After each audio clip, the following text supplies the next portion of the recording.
much within the aspect where if my thinking is filled with the right intentions, if it is filled with great, sort of purpose, with focus, then I'm generating a kind of energy that will support my physical body, but also my physical energy with which I need to accomplish many things around me. So in many instances, what we will also find is that, it's not that we don't have enough physical energy, but some things around us, the stress, or maybe the relationships we have, whether it's at work or with our family, they seem to take a toll. And that toll sort of seems to heighten our usage of our mental energy, of our ability to cope with things. And so when that happens, what actually then transpires is that we feel like almost like a sense of hopelessness, a sense of, how am I going to make this work? How is it going to function? And so as the soul, when we forget that we're actually the energy, we're the ones who can really shift things around, then, we sort of get into this little, sort of circle of hopelessness. So as we discover the physical laws that govern life, so too we also realize spiritual laws which govern our own spiritual experience. And I wanted to share a nice example. If you think about coal and you think about what makes coal, the coal that is burnt as fuel, it can generate energy, it can generate heat. And when you look at that piece of coal, it's dark, it sort of seems brittle. When you touch it, your hands get black and you think, this is kind of a little bit of a crazy, piece of material, but it has many benefits.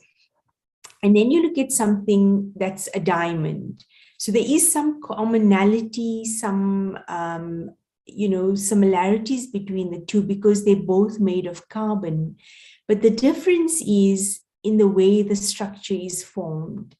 The diamond itself undergoes a lot of different stresses and strains and intensities, which then shape it and form it to be the diamond, which is a clear and a very precious, sort of gem that we all revere and we have great value for.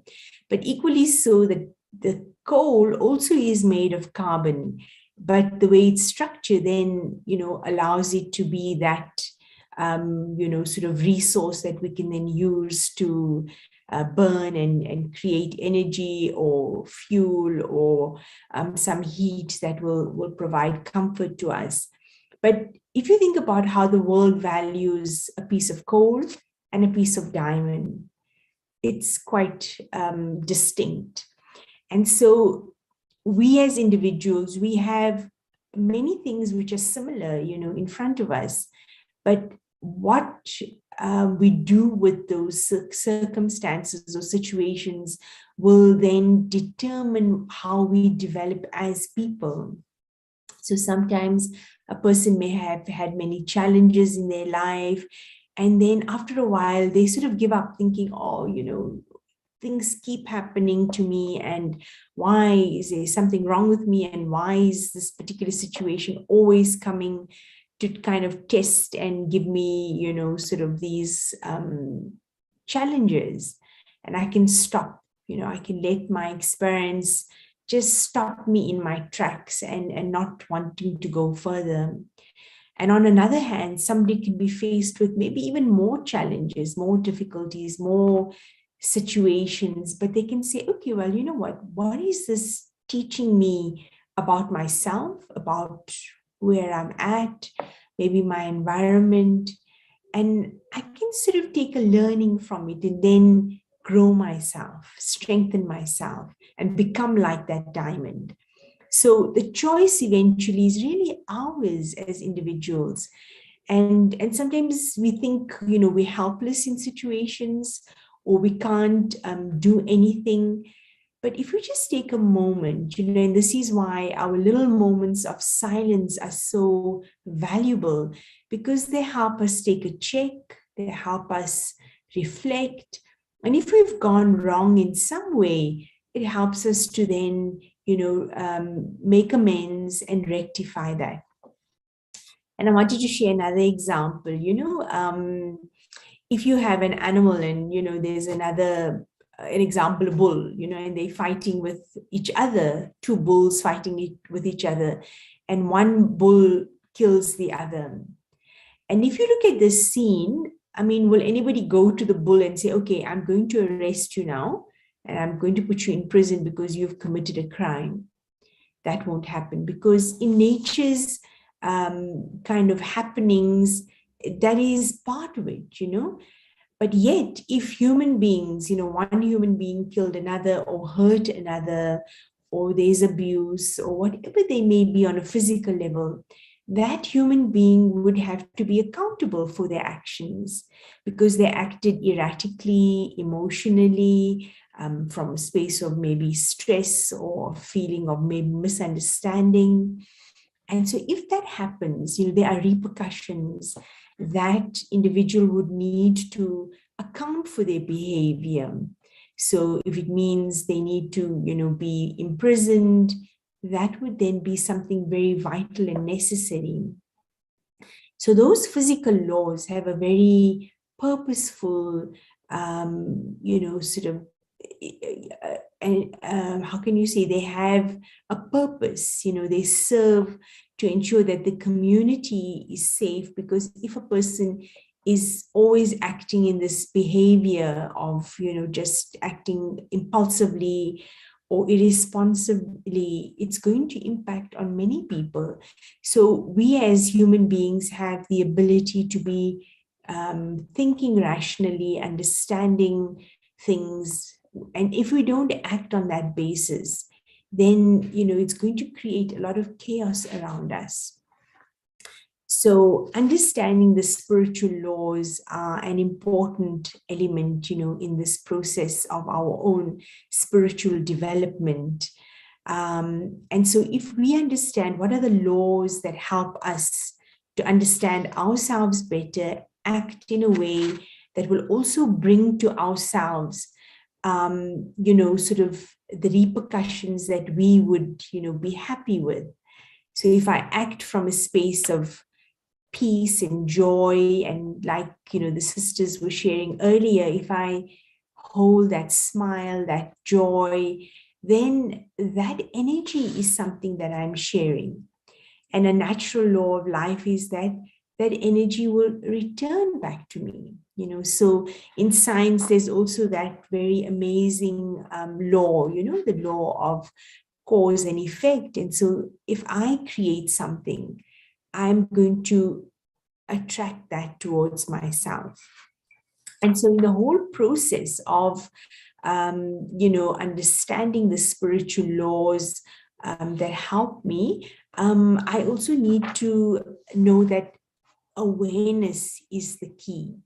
So when I'm aware that, I'm in an emotional state, I'm not thinking rationally, then that allows me to then check, to change the way I respond to situations, and then change my physical activity, my behavior, etc.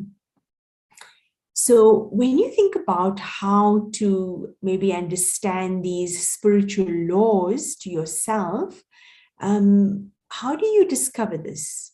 And again, I feel, when we sit just with ourselves, it could be just a moment, but in that quiet space, everything that's happening inside, ourselves sort of becomes very clear and visible to us, as if, a pen of our awareness is writing down exactly what it is we're thinking, what it is we're feeling. But that can only happen when we actually take a moment to be quiet, to be still, or to even maybe, take pen and paper and start articulating what it is that we're feeling. And so when we do this, we'll really see a lot of things becoming clear for ourselves. So one of the first sort of spiritual laws that we discover is the spiritual law of time. And so when you as an individual are in harmony with that spiritual law of time, you will actually experience your own eternity. So you won't feel like, I don't have enough time. What am I going to do? How am I going to cope? But you will experience your own eternity. So as an individual, there'll be a feeling that I'm not just this person in this body and, I only have X amount of time, but my own experience will be that I am this being of light. And even though this body will not exist at some point, but I, the being, will continue to exist. I will have the capacity and capability to take on another physical body, but I, the soul, will never die. So that experience will be very, very clear for oneself. The second spiritual law is the law of purpose. And in a sense, when we are in harmony with this law of purpose, we will be aware and we will be conscious that we are here as a creator, someone who can be creative in our expressions, in the thoughts we put out, whatever we do, we have that conscious opportunity to create. So we're not just beings of doing, but we are beings of creation, ones that can actually step forth and create something unique, something special. And so in that way, that will really give us a very clear picture of our purpose. One of the next laws that we discover is the spiritual law of identity. And when we have this experience of working with this law of identity, we will be aware of ourselves that when we say, I am a being, I am the one who is doing, I will feel my own identity. I will not think I'm my role, I'm my profession, or I am my responsibilities. No, I will really be conscious and aware that I am this living spiritual energy that is animating this physical body. And in a way, the things that I have around me, won't determine my value for myself. The next law which we discover is the spiritual law of silence. And when we are aware of this law, we realize the immense power that we can express and also, work with. So the power comes from understanding our own purpose in terms of the kind of thoughts we create. So when we know that we create thoughts based on pure intentions, virtues, values, spiritual powers, then that will generate, more power in ourselves. And in a sense, the memories that we also create within ourselves will be able to be accessible when we would like it to be. So we won't just be, just acting out of things that are happening around us, but we will be able to be very consciously letting out the energy that we feel we would like to express. So we won't just be beings of anger or irritation or, being upset at any little thing. But if we understand that we can control, and control not in a sense that we are kind of authoritarian, but we understand that our power lies within ourselves and our own thinking and our own expression of that thinking. And then we also start to discover another spiritual law, and that is the spiritual law of peace. And often I'm sure you've heard people say, if you're very peaceful, they'll think, you're just so passive, you're not a kind of a go-getter and somebody who makes, expresses your intents, etc. But thinking about this whole spiritual law of peace is to be able to act from a space of truth, a space where I'm not allowing the illusions to influence me, but I'm acting from a space of real authenticity. So my peace actually allows me to be absolutely true, real.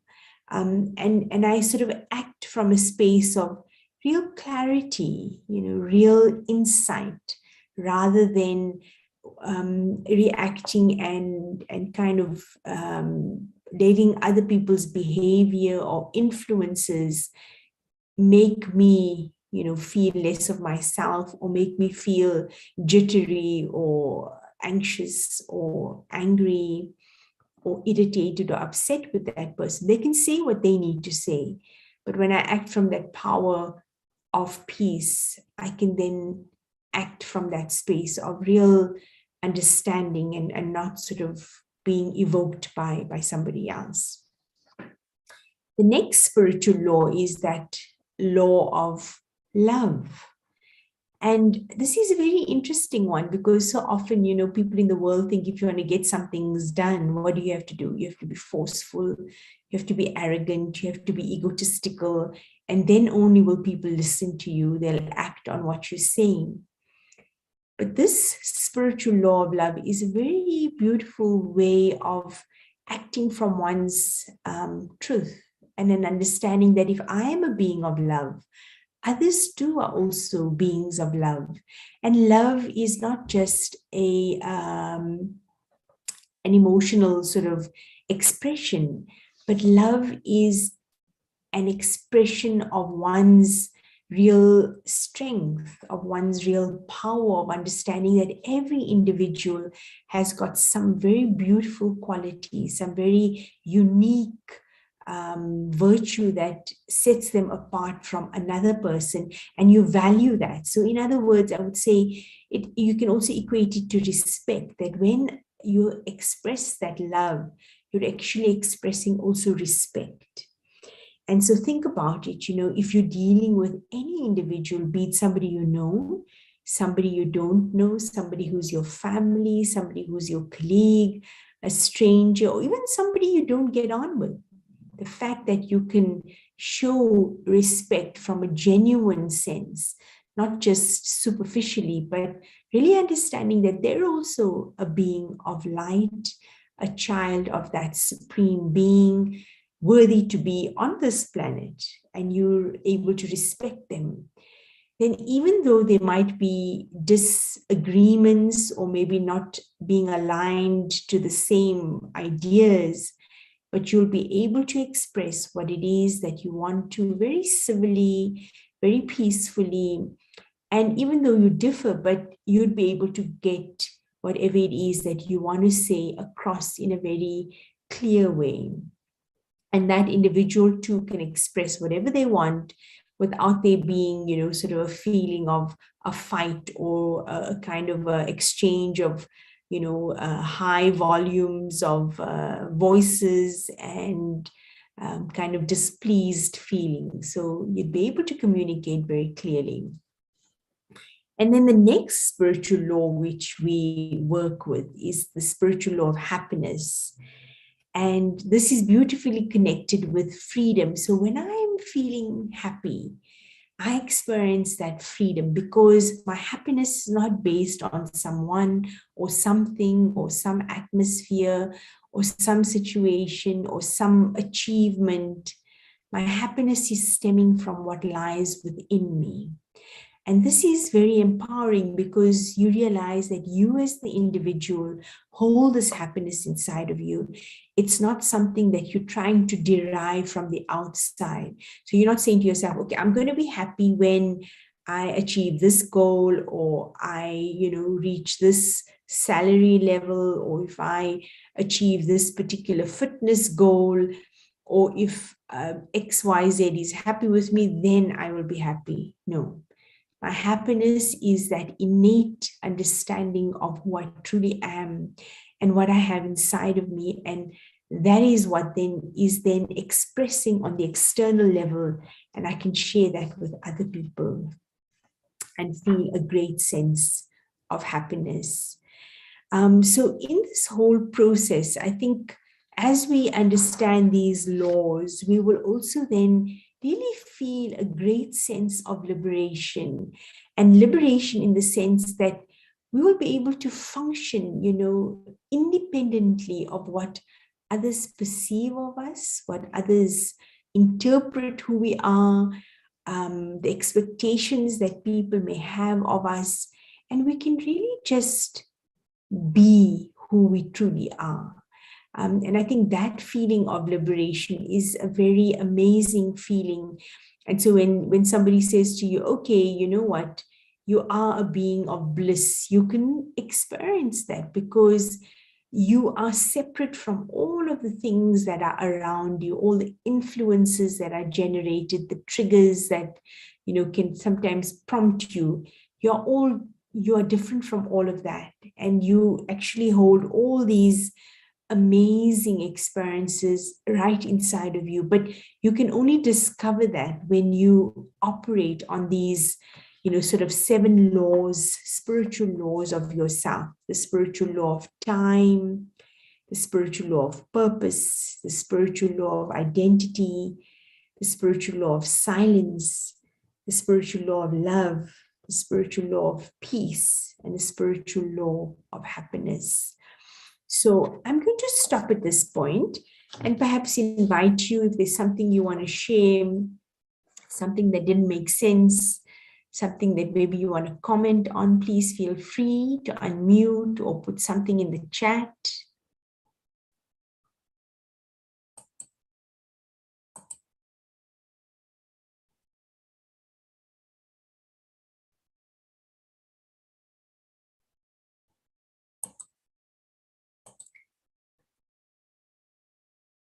Okay, so you all seem quiet. Shall I take that as a sign that all is good? And perhaps maybe just end off with a little meditation. If everyone's okay. Okay, so a little comment from Neri. Sister, how can we have access to the daily readings? Okay, all right. Sister Neri, we'll share that with you. And then you can, connect and take benefit from that. So Sister Neri is just checking, we normally start our morning with something that's really empowering for the self. And so for you, you can read something that really stimulates your own inner experience, because that's a very important part of our spiritual routine. So on a physical level, we do exercise, we kind of get ourselves, showered and ready, because that gives the body a chance to almost like recalibrate and have that full capacity so that it can extend through the day. So on a spiritual level, if our intellect is stimulated to be more creative, to be more empowered to think, good and powerful thoughts, that will make a big difference, And so perhaps also, if many of you would like, the book itself that we're working on, Being Yourself, those spiritual books, there are many, that are available at the center. And so sometimes even just reading a passage of that and then, reflecting and using that for your meditation is also very helpful. So let's see, there's another little chat here. Okay, nothing else. Okay, so let's take a moment and perhaps if we can have a lovely backdrop. Thank you.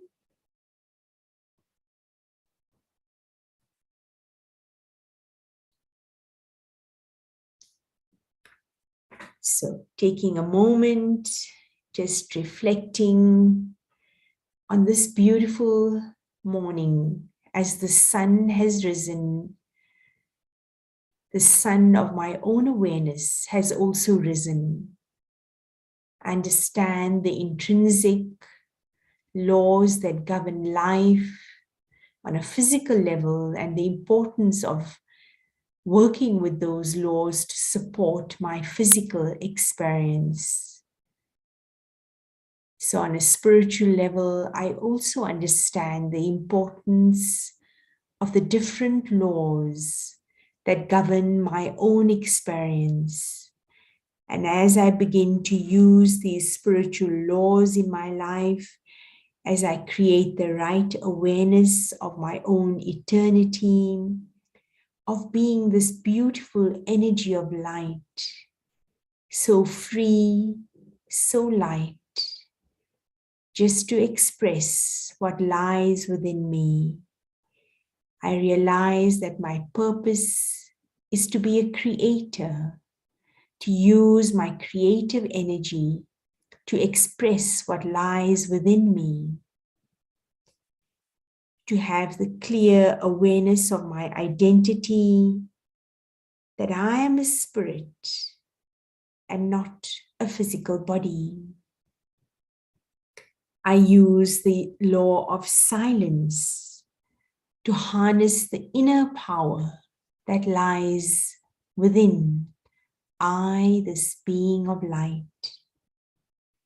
I use the law of love to create a sense of unity and oneness with the people around me, with my community, with my country, and also with the world. I am a citizen of the world, not just an individual all by myself.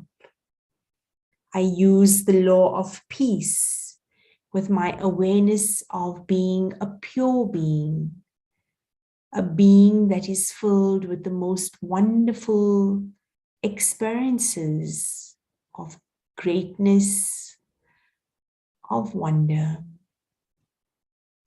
And then I use the law of happiness to create an experience of freedom within myself. I am a being who is happy. I am not searching for happiness outside of me. And so let me take cognizance of all of these laws. And today, as I move into my day, I will be very aware and conscious of using these spiritual laws to help me experience a beautiful experience of myself and also sharing that experience with others around me. So very gently bring your awareness back into the room, taking in that beautiful energy of light from the source and feeling energized to add new zeal, new enthusiasm, new joy to all the normal things that you encounter. So I wish you a beautiful day ahead of you and have a very focused experience today. And I'm just going to share what Debbie shared. Interesting, the importance of being in harmony with these spiritual laws. So please have a lovely day and take care. I think Sister will share the happenings for today, for the week ahead.